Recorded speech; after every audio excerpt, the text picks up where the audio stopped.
And I encourage you all to, she mentioned this report that the advisory committee of survivors that work with Obama just put out. You can Google for it. I can also send the link to Luis as well, but it's really, really powerful because as far as I know, it's one of the first examples of really a president creating an advisory committee of survivors and then those survivors giving recommendation back to the field. And it's really, really powerful. So I encourage you to check that out. Actually, you can just Google, like, you can just like ask Advisory Survivors Council is gonna pop up. So it's there, the report is there, you can read it, it's there actually. Yeah. And I can find the link and send it to Luis as well. Oh, just thinking. Perfect. So I'm Hanni Stoklosa, the second emergency medicine physician to be presenting before you today. It was really great to see Lena. We haven't seen each other actually since graduation, so it was good to catch up briefly with her. But I'm an emergency medicine physician at Brigham Women's Hospital in Boston at Harvard Medical School and executive director of Heal Trafficking. And what the journey I'm going to take you through right now is really the journey of building Heal Trafficking and creating our organization, and then talk a little bit about some of the policy that we're working on and some of the policy challenges. And I look forward to your questions at the end. So as Phanis mentioned, healthcare really is uniquely positioned to be able to intervene in the cycle of violence. And we know that doctors and nurses are putting their hands on trafficking survivors each and every day. But the problem is that right now in the healthcare community, they don't know that they're putting their hands on trafficking survivors. A study by Dr. Laura Lederer of U.S. trafficking survivors showed that up to 88% of trafficking survivors interface with healthcare during their time of exploitation, which is a lot higher than many of us would think. Another colleague of mine did a study that included both U.S. as well as foreign national survivors, and that number was around 66%. So probably the truth is somewhere in between there, but much higher than we would have guessed even 10 years ago before we had that information. And so it's really interesting what we're seeing in the field of healthcare and trafficking, and I look both for inspiration as well as just to kind of get perspective from other fields of violence as we do this work. And this statistic that I came across from the child abuse field I thought was really, really telling. So in the 1960s, it was thought that there were only 749 cases of physical abuse of children in the United States, which is just crazy right now, but based on everything we know. And I think what we're gonna see is that with human trafficking, we're gonna see the same explosion of identification, maybe not to the same proportions, but certainly that it is kind of hiding in plain sight. So the healthcare response to trafficking looks like this to me in many ways. And part of that, as we were conceptualizing Heal Trafficking as an organization, was that the responders and the people that were thinking about the healthcare response to trafficking were doing great work. They're kind of these beacons of light in their communities, whether that be LA or Atlanta, but there was no connection point for their work. And so they were really working in silos, trying to combat trafficking. And so out of that, we created Heal Trafficking to really be that nexus and be that network and that connection point for those that are doing great work on health and trafficking. Heal Trafficking's vision is a world healed of trafficking, just an easy goal. Someday we'll get there.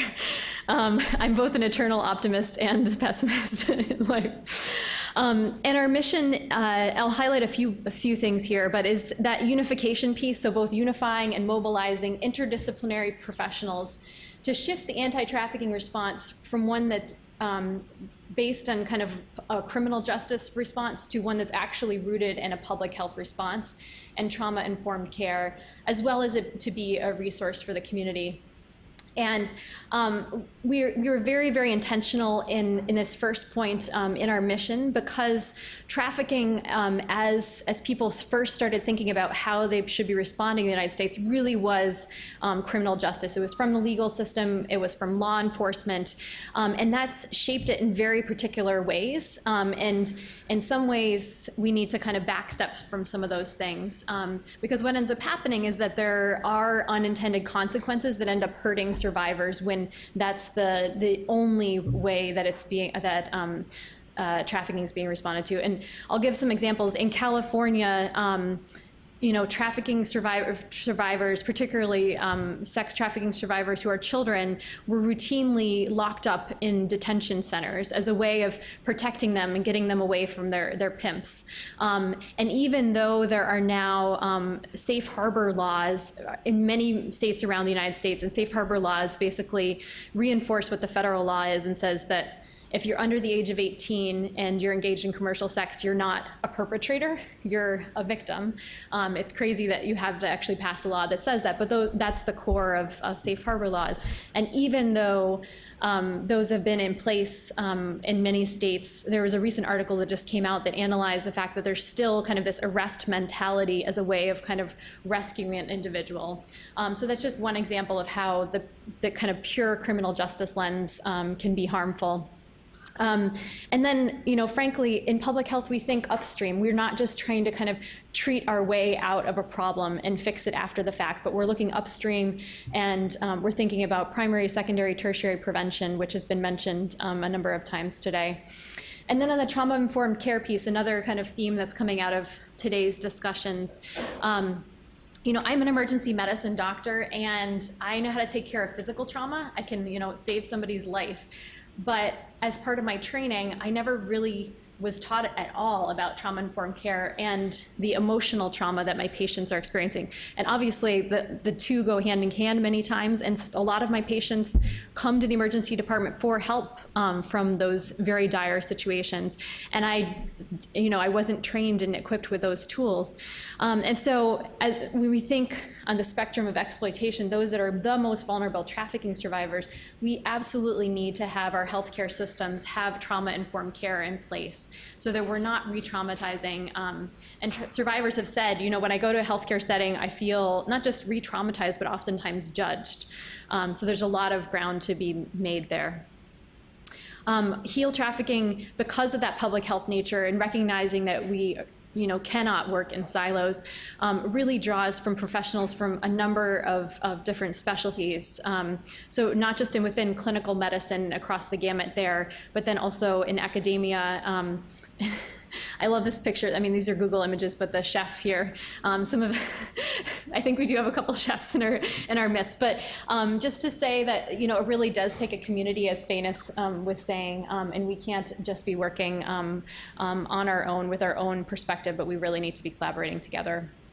These are the principles that guide all of the work that we do, including the advocacy work that we do.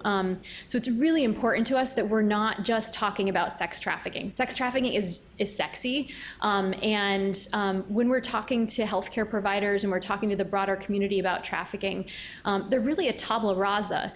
They're this blank slate that it's our responsibility to make sure that they understand all forms of exploitation, and that includes sex and labor trafficking as well as organ trafficking, and that we're also need to be really mindful that we're not just reinforcing kind of the dominant narratives. It's so easy. I mean, I find myself even doing this where I'll slip into talking about a female sex trafficking survivor as I'm giving a case example, and it's really important that we talk about all of the different groups that are being affected by trafficking. The other piece, and Thanis mentioned this, I don't have dental, I do have dental here, but as we're calling our healthcare community to identify and respond to trafficking, we need to make sure that at the same time we're advocating for systems of care that are actually able to address the needs that survivors are stating that they need. We need them in hand at 2 a.m. on a Saturday night. This is like typically whenever I see a trafficking patient come to my emergency department. It's never like 9 to 5 on like a weekday. And so we not only need those acute resources in hand, but then for the long term, being able to take care of their acute and long-term mental health needs, substance use disorder needs. We're seeing huge links with the opioid epidemic. And then I've talked about the prevention side of things. So our organization is divided into these different kind of topical areas that are working at the intersection of health and trafficking, which include advocacy, but also protocol development, which is so crucial. So that, you know, while the National Human Trafficking Hotline number is great as a resource where there are not protocols in place, we're really crying out that health systems put protocols in place so that care is standardized, systematic, and quality, as well as research and prevention groups. This is a conceptual framework that frames the way that I think about trafficking as it interplays with other forms of interpersonal violence. And this is something that we actually use at our hospital to frame a protocol that we have in place. So we don't just have a trafficking protocol. We have now expanded an interpersonal violence protocol and have included all of these different forms of violence under that, because there are many common pathways. There are certainly uniquenesses to each of the different forms of violence, but it's important for us to think of these as not individual silos. And the other piece that we see is that when it comes to labels, I've never had a patient ever tell me that they're being trafficked, ever. That's just not, that's not terminology that they'll use. But I will actually have people say, you know, I was sexually assaulted, that my partner is beating me. And then when we scratch beneath the surface and we have a longer conversation where we're looking into each other's eyes, where they know that it's a human talking to another human, you can get to those other layers and then discover in some cases that there's trafficking that's at play. This is from the IOM, now National Academy of Medicine, consensus report on commercial sexual exploitation of children. And many of you are familiar with the sociological model for public health, but I think it's really important that we expand beyond even, this is CSEX, so commercial sexual exploitation of children, and expand a sociological framework to all forms of trafficking. So to touch very briefly on some of the policy work that we're doing, some of it's internal. So within the medical community, and I've talked about this, that we need to make sure that that all of our providers are trained from the time that they're going through their professional schools on up. And it's been really exciting to see an explosion of policies among the national associations of medical providers. And I have like an alphabet soup of acronyms up here, but these signify like obstetrics and gynecology, family medicine, emergency medicine, women's health, nursing association. So it's just been really exciting to see that blossom.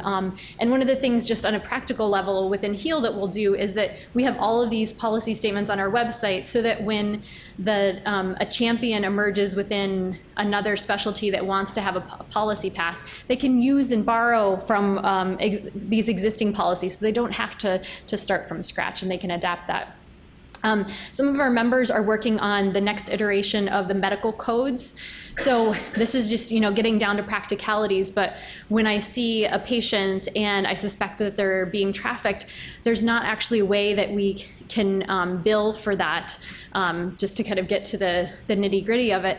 But we do have those for domestic violence and for other forms of violence. It's a long process over many, many years, and we just came out with the before advocacy started, the latest round of like codes. So it's going to be a while. They usually don't come out like more frequently than every 10 years. But it's an important endeavor for the long term to be involved in that. Within the government, ACF and OTIP have been really strong partners for us, and have not only been thinking about medical education of healthcare providers, which is through their SOAR initiative, but the HHS has a cross HHS working group that's working on trafficking right now.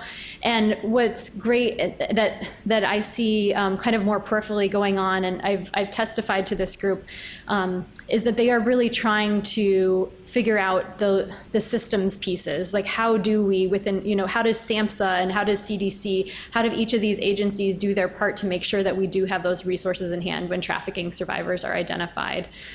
We work with CDC on just even the conceptual framing around prevention and trafficking. And on the legislative side, have been involved in a number of bills, some of which were rolled into the JVPA, kind of large number of bills that passed, as you were referencing. A lot of these are around education of healthcare providers, which I think is an important first step. Some state laws that we've been supportive of actually have mandated that healthcare providers have training on trafficking, which I think is helpful, but we also need to make sure that we have those resources in hand. Otherwise, we're going to end up with this, it's really an ethical quandary where we have identification without a treatment for that. And so we need to think very carefully about how we're able to build up those systems, as well as look to other fields of violence to learn from how they've gone about that. So we really do believe in the power of community and working together. This is our website. We have a ton of resources up there. I hate reinventing the wheel. So there's lots of good stuff on the website, and I encourage you to check it out. And we look forward to your questions together. Thank you.